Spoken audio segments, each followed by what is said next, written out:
Yeah, nice to be here, Constantin.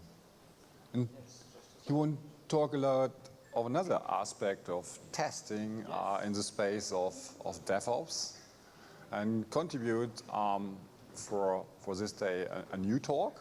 You see it, I hope, in the agenda. We have made an update on the website that you can see the changes that we have. And Constantin contributed with this nice talk for testing infrastructure with pipelines. And it's very fine to hear that. And I hope you can inspire us to more tests.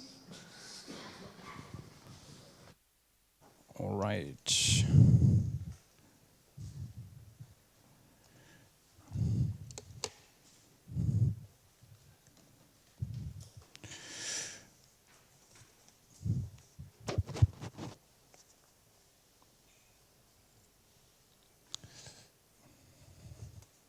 So the hardest part should be done. You can hear me, right?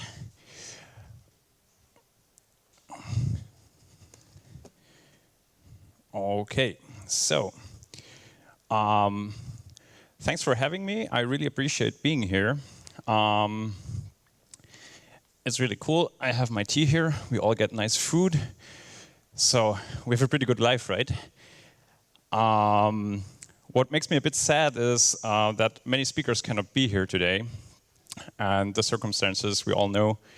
But that's the circumstance that gives me another slot to talk to you. I'm happy about that, but I'm still sad that all the others cannot join us here. And I would find it really awesome if we could get one round of applause for everybody that cannot be here today, because they deserve the credit just as much.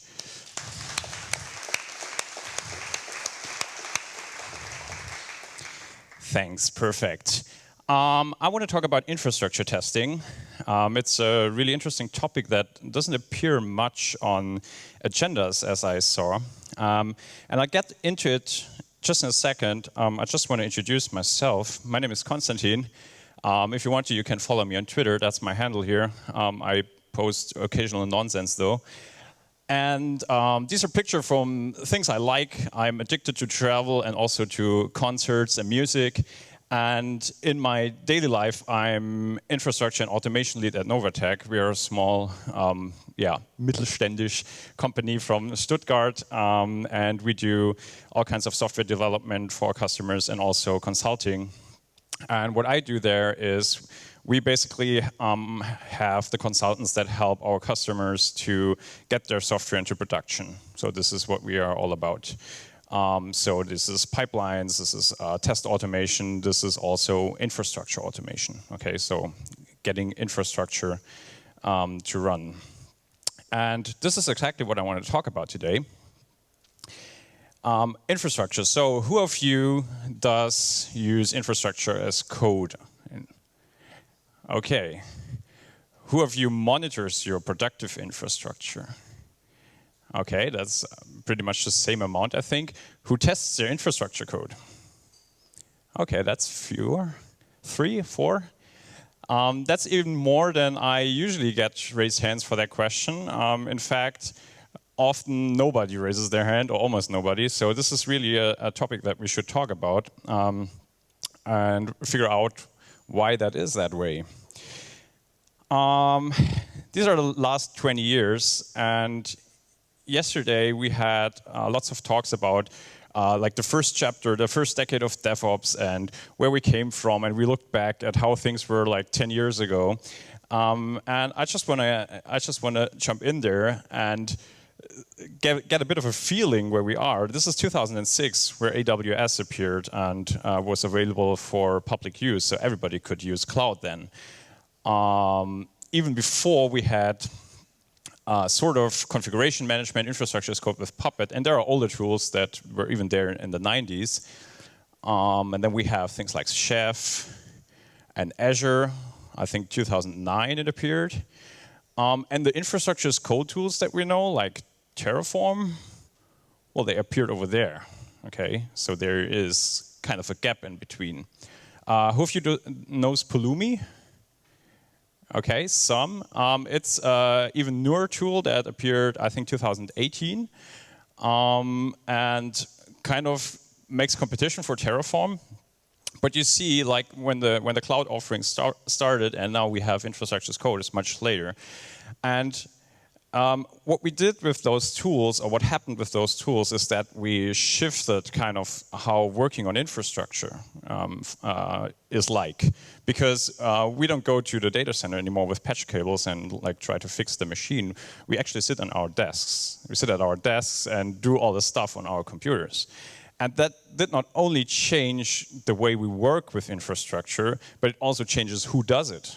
Because back then we had like experts that knew all about that stuff, but now we have like mixed development teams. And if we go into DevOps culture, you have people that, well, we can't all be experts in everything, but we have people who know that stuff better. But still, it's a team effort, right? So everybody is concerned with infrastructure now. And that's kind of interesting because we have now like software engineering, software development teams, and they work with infrastructure, but still we don't use the principles that we've learned with software engineering. Because testing is a software engineering principle, right? So this is part of developing software, how we learn to do that, but we don't do it for infrastructure. So we moved the responsibility, but our engineering capabilities kind of lag behind. And why is that? So where do we see that? For example, version control. So who of the guys that do infrastructure as code have their code in version control? Okay, so that's everybody, I guess. This kind of seems natural, and we all do that. Who always runs the infrastructure as code in pipelines? Okay, that's less than before. Interesting. Why not? I mean, why do you run it on your own machine? What's the problem with that? Well, you don't have the transparency, right? And you can look in the repo and see who committed the last version of your infrastructure code, but you're not sure if the other person that committed it already ran it or not, so why not put it in a pipeline? Yeah, that's transparency, steady environment, all these things that we've learned for software building and testing.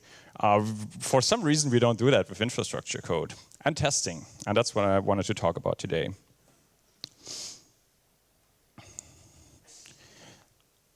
Okay, so when you tell people that they're supposed to also test their infrastructure code, they go like, why? We have so much to do already. Why should we write tests for that? Well, why? Yeah, I have a couple of answers to that question.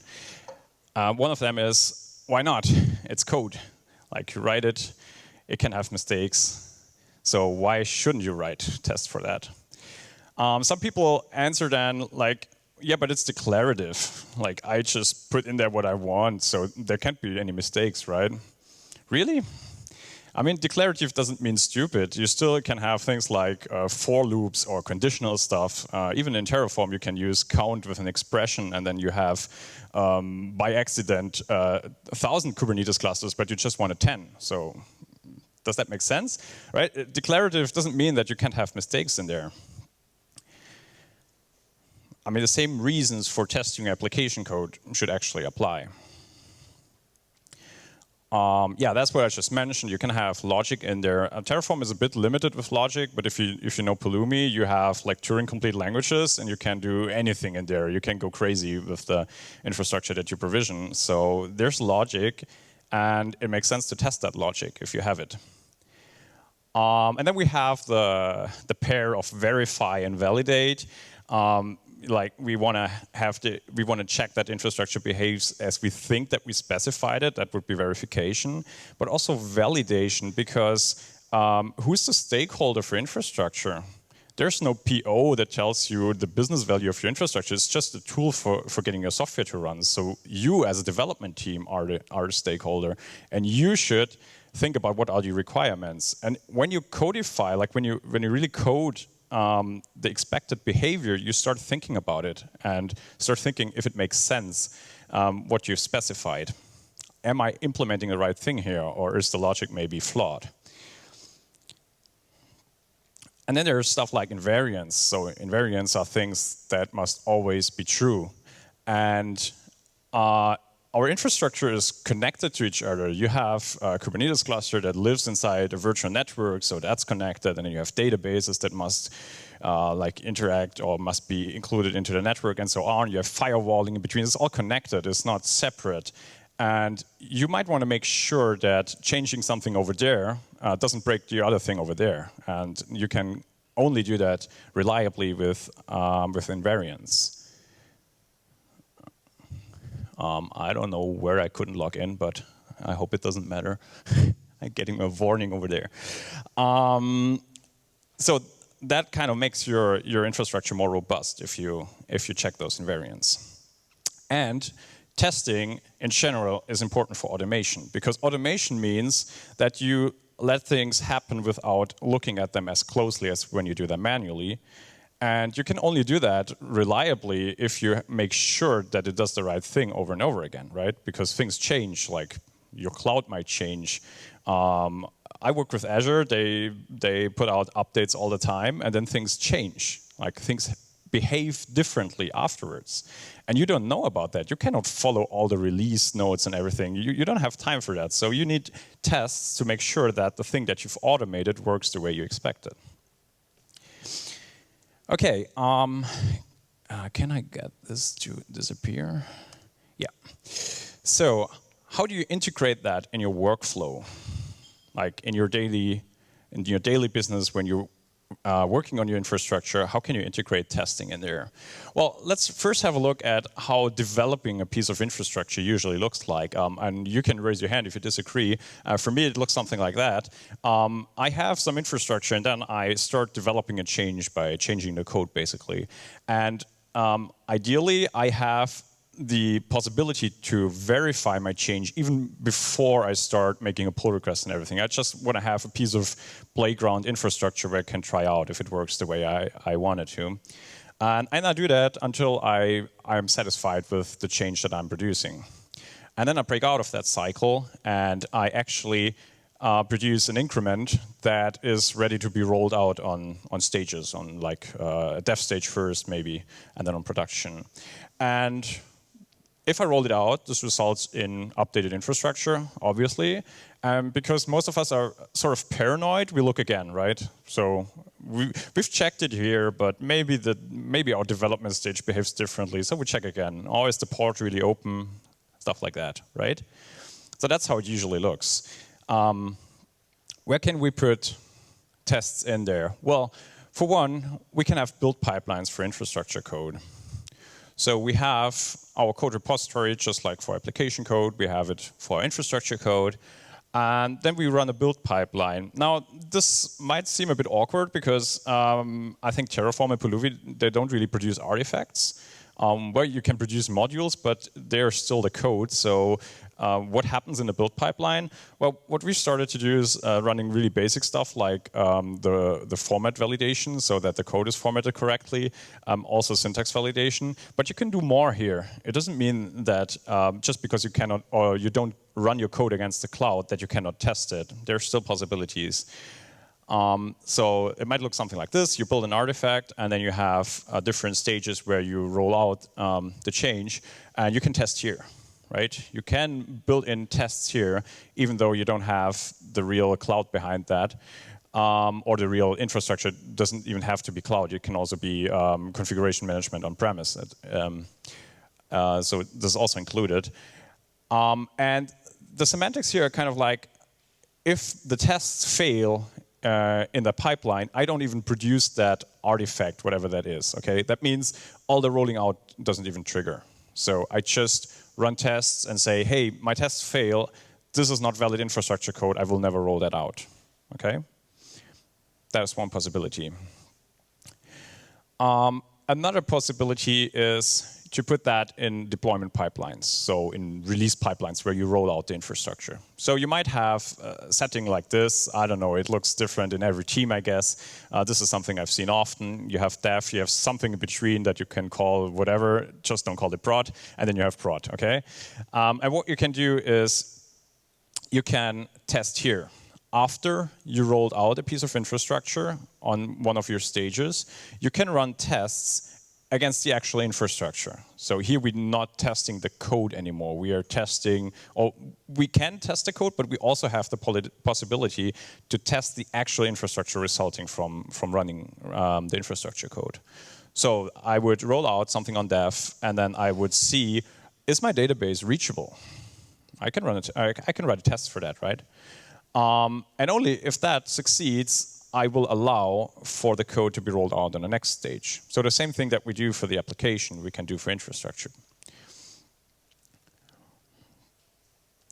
Okay, that brings us to the next question, and I already teased it a bit. On what level of abstraction do we test? Because, well, usually we have some kind of infrastructure thing. I drew it as a cloud. Yeah, you can thank your part for that. And before that, we have some sort of API that we can use to control the infrastructure there. So that might be the cloud API, or that might be your configuration management tool for your on-premise infrastructure. And in front of that, if we use something like Pulumi, Terraform, whatever it is, we sort of have a code model that is like internal thing. So if the infrastructure code gets parsed, you have a model, and this is also something that you might have access to. And you see that from the top to the bottom, we get more abstraction here. So here we are on the real thing, as real as it gets in times of cloud. So you have the real database, the real Kubernetes cluster. Here you have to believe sort of the cloud API, and here you even have more abstraction in front of that, because that's specific to your infrastructure as code tool. And we can test on all those levels. We can write sort of like unit tests. I don't know if I'm supposed to call them unit tests, but they feel like unit tests on the model. So this is like completely disconnected from that thing here. We can also test on the API. So we can provision a piece of infrastructure and then ask the API if the outcome is right. Or we can interact with the actual infrastructure and see if it behaves the way we want it to behave. And these three abstraction levels sort of have mnemonics that you can think about. So if you write model tests, you say, I don't trust my code. And that's a good thing, right? I mean, you shouldn't trust your code. You make mistakes all the time. So this is, I don't trust my code. If you do API tests, it's sort of like, I don't trust my tool. Because, well, I've written the code, and I gave it to the tool, and now I'm checking if it actually told the cloud API the right thing. So this is sort of, I don't trust my tool, but also might be, I don't trust my code. And if you test real infrastructure, you clearly have trust issues. Obviously, that's a joke, but these are really, really cool, because you don't have to, well, in that whole thing here, everything can be wrong. You can have a bug in your tool, you can have a bug in the cloud API, which never happens, obviously. But you actually test here, so you check if that thing does what it's supposed to do. Okay. So real infrastructure tests are expensive in terms of time, mostly. They can be expensive in the sense of money, but mostly in time. But they are the only way to know for sure, like to be really certain that everything works as expected. Okay. Let's start with the bottom layer, testing code and models. How can we do that? That's the same picture from before. We have our code. We have sort of, oh no, it's not the same picture as before, sorry. Here we have the code, and we have our tool that produces some sort of plan or model. So if you use Terraform, you know there is Terraform plan, and you can actually grab that plan. So it's a file that you can have. You can look into it. And usually then you use that plan to roll out that infrastructure, but we make a cut here. We never do that. We just want to have the plan or the model, and then we sort of feed that into our test suite and check if the right thing happens there. Model testing on those infrastructure models is really fast and it's cheap. So it's terms of milliseconds and not minutes, or at most seconds, but not minutes. And you can detect faulty logic in your code and illegal inputs. That's stuff that you can do. You cannot check if your code actually works against the cloud, obviously. But you can check if something in the code is kind of fishy. Okay. And for that, I can show you an example. So we have Pulumi as an example here. So this should actually syntax highlight at some point. No, it doesn't. Okay. It doesn't matter. It's not much to see here. We just create a resource group, and then this is on Azure, so we create a app service plan and an app service. An app service is something that you can just throw a Docker container or something in there, and it runs it for you. It's like a really lightweight thing of version of Kubernetes. You can also put Docker Compose in there, but it's really simple. It just runs the container for you. So this is a small piece of infrastructure. And we can test stuff on that. So these resources have attributes as you know it. So I give it a name, I say in which location it should be, and they're also connected because the app service plan ID actually references to the resource above and so on. So this is really a simple piece of infrastructure. And if we have a look at the test that we can write here, you can see that this is you can use any test framework from the language that you're using with Pulumi. So Pulumi supports like JavaScript, TypeScript, and I think Go and Python. And you can use anything that you can use for testing with these languages to write your tests. So this is a small test with the test framework Mocha. And what you have here is one test that actually executes the part of Pulumi that creates the model, and then because this is all asynchronous in the programming model, you kind of have to use this apply here to get access to the values. But then you have the real resources as Pulumi models them in your hand, and you can run tests on them. So, for example, I can check if location was set to West Europe or not. So this is not run against the cloud, it's just parsing the model, and then you get the model to examine it. And the interesting thing is, it also calculates stuff that depends on each other. So if I use the output of one resource as input for the other, I can make sure that this connection is correct, even though we don't go against the real cloud. This obviously only works for stuff that's not calculated at execution time, okay? But for that, we can have really simple test here that runs really fast. I can actually show you. So this is like behaves like a unit test. Sorry. Okay, this took like 200 milliseconds.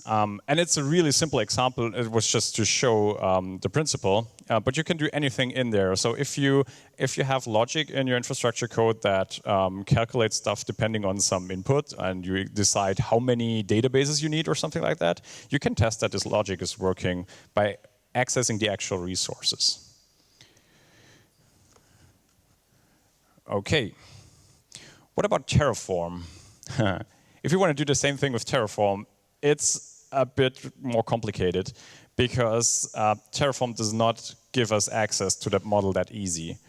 What we can do is we can run Terraform plan, but you all know that you already need the connection to the cloud for that. So Terraform plan will actually do a state file refresh and so on. So you need the connection even though you don't provision actual resources.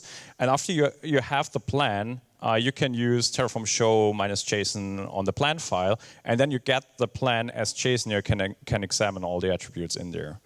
So this works. It's not as nice as with Pulumi, but it's possible. There's also a project from HashiCorp, which I think I have in my link collection later, that allows you to parse the configuration files and get access to the model directly, but it's not as powerful, so you don't get access to the attributes, for example. So you can check if all the resources are there that are supposed to be there, but you cannot check if they have the right attributes at the moment. Maybe they will extend that in the future. Okay. Do you have questions so far to testing models? Okay, doesn't seem to be the case at the moment. Then we will go on. Now we move up on the abstraction layer and we will go to testing real infrastructure. So how does that look like? Okay, the indentation is wrong. So before we heard about a testing pyramid, that's already a long known thing. I tried sort of a different classification of testing real infrastructure. And I have these 4 sort of dimensions that you can think of. Well, dedicated or reused basically means that you have the infrastructure just for the test, or you actually share it, or you use a piece of infrastructure that's maybe even productive. So does it belong to the test execution or not is the question here. Is it ephemeral or persistent? So meaning, do I throw it away after the test, or do I keep it around? Is it immutable or mutable? I mean, this is a more basic question when you handle infrastructure. If you consider your infrastructure to be immutable, you always create new versions of it and then switch over. Or if you actually modify the infrastructure. And the last one is testing or productive. So do I have this infrastructure just for the testing purposes, or am I running tests on my actual productive infrastructure? They are not, well, real dimensions because there are some dependencies. For example, you probably won't have ephemeral and productive, right? It doesn't really make sense because you won't throw away your productive infrastructure. But it's still interesting to think about these.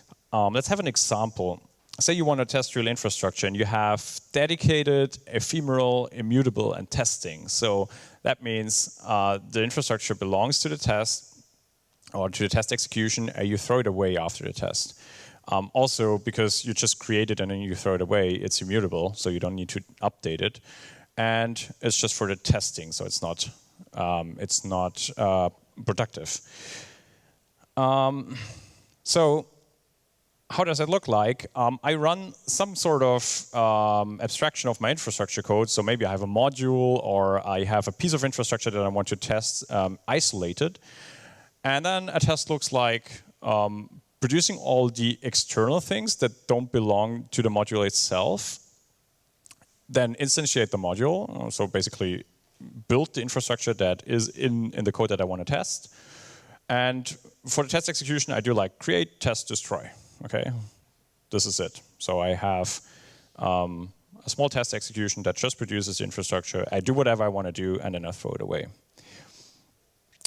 That way, I can test my stuff off-site. Doesn't have to be part of my productive environment, and I sort of have the isolation that I can even do like destructive tests or run things that might break stuff, and I don't have to worry about it. Okay, yeah, so that's sort of how it looks.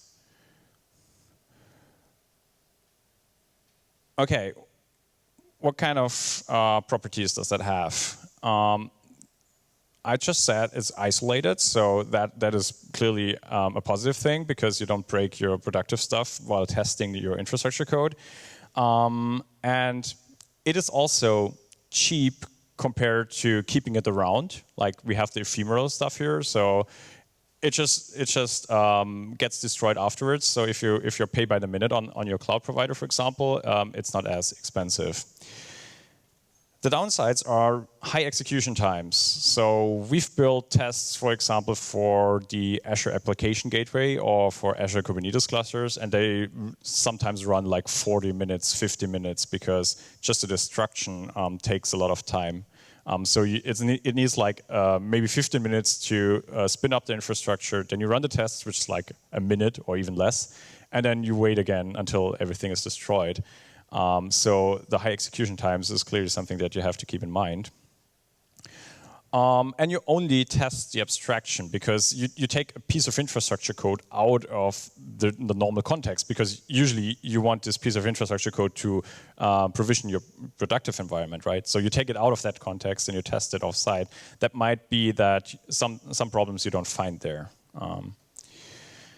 And the glue code, so the external resources that you also need because the infrastructure depends on it might be extensive. So you might be coding a lot of stuff that you actually don't want to test. which might also be annoying.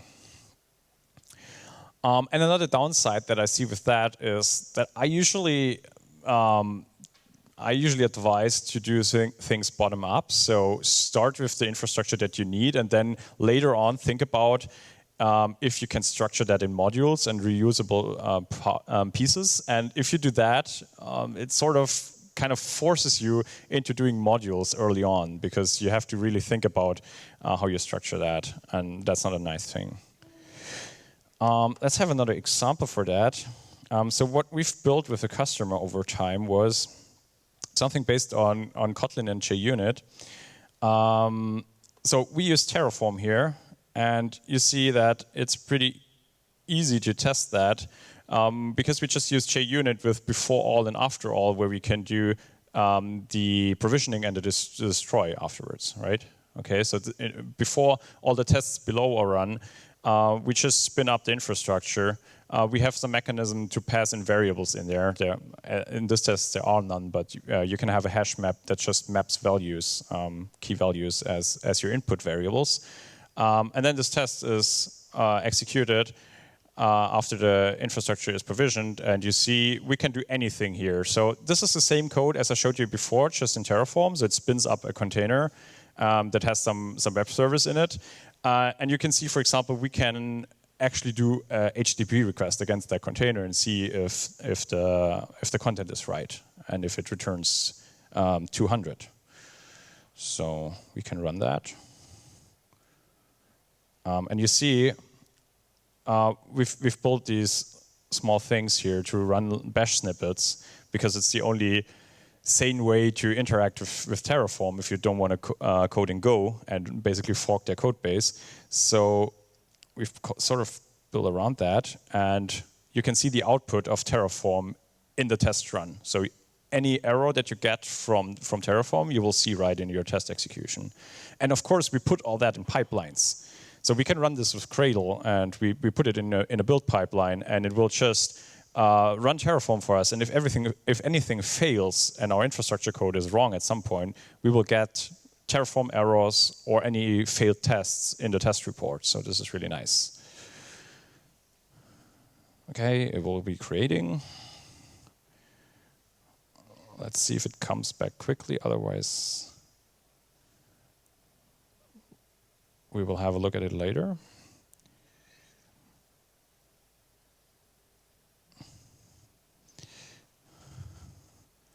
Okay, we will have a look at the execution later. We've built really a thin layer to run Terraform and do the tests.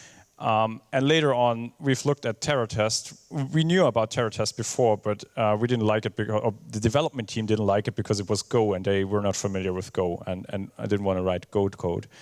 And later, I looked in the implementation, and actually, they're doing exactly the same thing. So they're calling Terraform like a command line tool, so they're not interacting with the code directly as well. So we sort of rebuilt TerraTest with really simple things. Like TerraTest can do a bit more, so this is really simple, but we can write Kotlin code, and the development team felt more familiar with that, so that was a plus for us. Okay, so the test passed. You see the test is already passed because the HTTP request was successful. And you see now we are in the after all method, and it starts destroying stuff to save costs. Okay. Yeah, that's just a small modification. I don't want to get into that too much.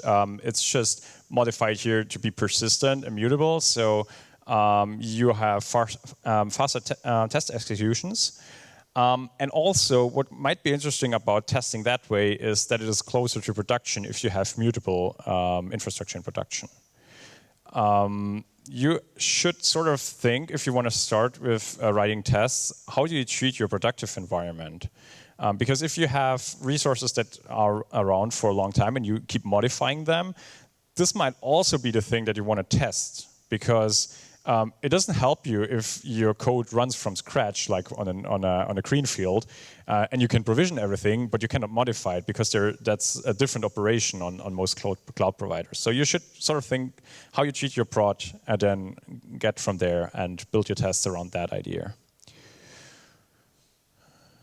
okay, this is another variant where we have immutable in here, and we can, well, if you have immutable infrastructure, you would go and do something like, I build a new Kubernetes cluster, and if everything works there, I switch over, all right? And you can enhance that with tests by only switching over, automating the switch over once the test suite succeeds. So you provision infrastructure, you check, and once that's correct, you switch. And in the mutable, well, it's just the same as before. You just check after you change the infrastructure. And if you test on productive infrastructure, you have to be aware of the kind of tests you write, because that might interfere with your productive workload, right? I still think that's a good idea to do. Enhance your pipelines and test if everything works and get an alert if something breaks. But you have to be more careful with the kinds of tests you write for that. Okay, so this was an overview of all the stuff that you can do. And there's lots more, obviously. The interesting question now is how to start, right? Because if you don't do infrastructure testing, how do you find good test cases? I mean, all the tooling and what you can build around, you will sort of figure it out once you have the real problem. But how do you find test cases that might be interesting for you? And this is a pretty good starting point. Well, if you don't have tests right now, it's perfect. Something will break at some point. And why don't you take whatever breaks at some point and create a test case out of that so it doesn't happen again? Because if you have your staging environment and you broke something on all stages, well, maybe next time you will stop after you broke your dev environment and you won't roll it out to production. With the lightning talk from yesterday evening, we can also probably use postmortems for input as for new test cases that you want to implement in the future. This is something really important depending on what cloud or what infrastructure you use. We do a lot with Azure, and with Azure, we made the experience that testing updates is really important because they change stuff, and also, for example, updating your Kubernetes cluster is nothing trivial. So there can be lots of things that can go wrong. So testing updates might be a good idea. And also, look at the architecture that you're building and identify critical paths, like stuff that is really important to work for have the whole application available. And think of how you can make sure that this critical path doesn't break. Test contracts is meant to be wherever you have contact with other teams and they rely on the infrastructure that you build. You should also think of making sure that whatever you promised the other team actually works the way you promised it, right? So whenever you have interactions with other teams, maybe take the requirements that you get out of those interactions and build them into test cases. Okay, that was my overview. If you have any questions, I think we have time right now or later. If you want to reach out later, just contact me on Twitter or on my mail address. And I thank you very much for your attention. Are there any questions at the moment? Over there.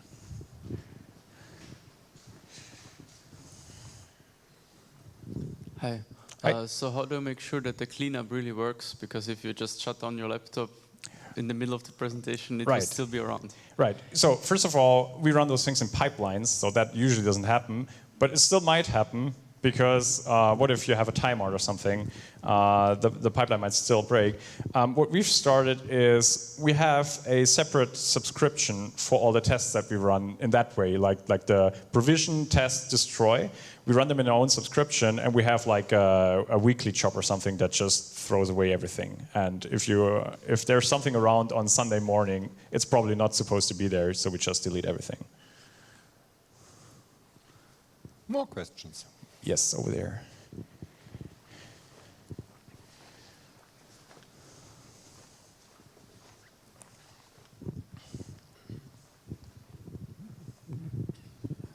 So I have a question towards the basic test you were writing, do you also do code reviews? Because in our experience, it was like when we test infrastructure, we still have had problems during code reviews to really tell, like, is the change sane? Like, even if the test might have passed.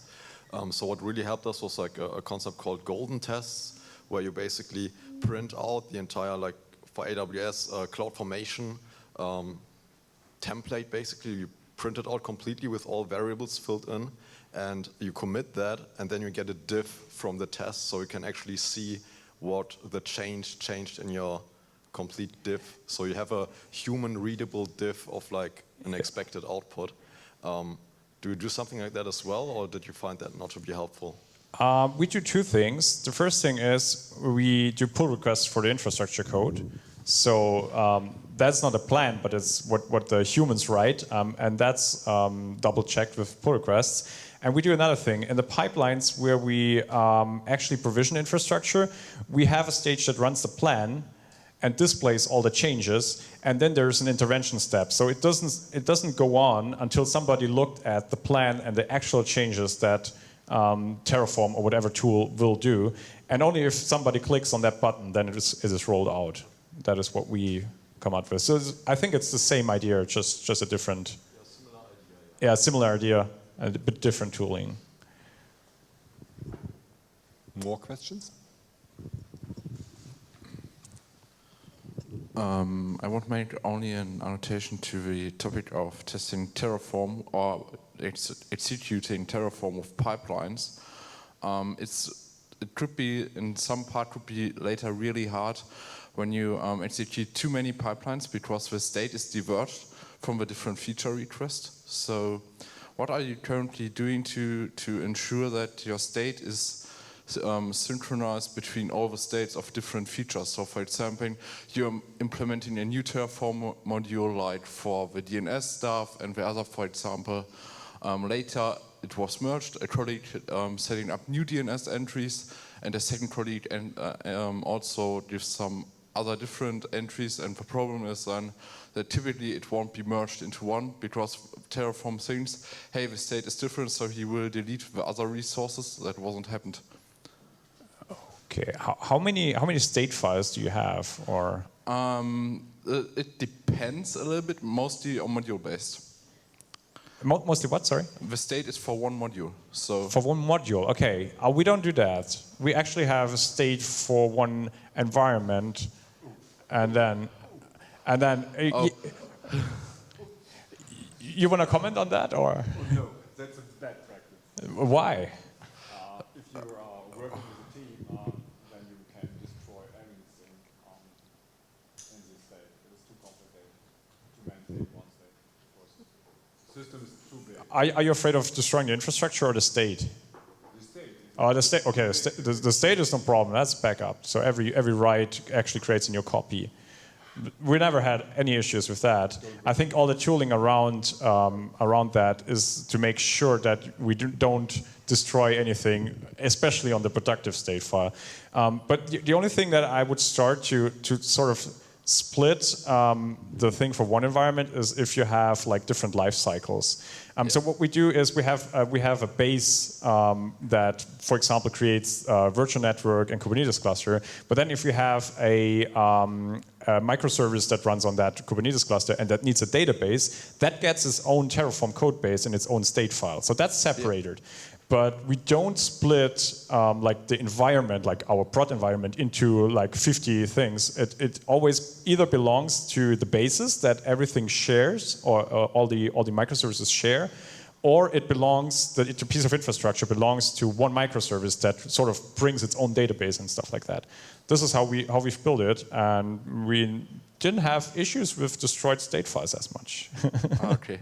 I don't have the experience, so okay. Probably it could be something also what in Terraform could be really frustrating at the end when you are first running against one state. So when many pull requests comes up, you have the problem of synchronizing it, at least. Because the different state, because every plan checks now the state could be different for sometimes when the execution of the pipeline state is in parallel. So okay. So you sort of reviewed the changes in your pull request. Yes. Okay, we don't do that. We review the code change, but the change on the actual infrastructure is only reviewed later. That's what I meant when I answered his question. In the pipeline that rolls out the changes, we review what Terraform plan says. So we don't have that concurrency issue there. Okay. Yeah. We were all the time applying the changes to see if it's working, because it's now better with Terraform 12, so the plan output is easier to read in YAML files, but this could be also hard, so that someone looks into the large build load that when many changes can happen. Yeah. So this is also why we go to fine-grained modules, so that the changes is easier to review to see what is really different. But also what we found out later was that there are tools currently around. So for example, I think it was called Atlantis. So that can help you to review your plan and will make annotations directly in your pull request to say, hey, that line got changed. Hey, want you to do this or not? To make the review process a little bit faster in the end and scale it out more. Yeah. Probably makes sense. What we kind of avoided having too many Terraform modules because they feel so painful to write. Like you need your own repository for it, and it's not lightweight. So we kind of started bottom up and throw everything in a pot, and then we find a structure out later, and then we start pulling out things. That was our approach. Yeah. So thanks. Thank you. Any other questions? But we share the same practices. Don't do it in barrel. Then you are a troublemaker. Okay, nice. Thanks. Thank you very much.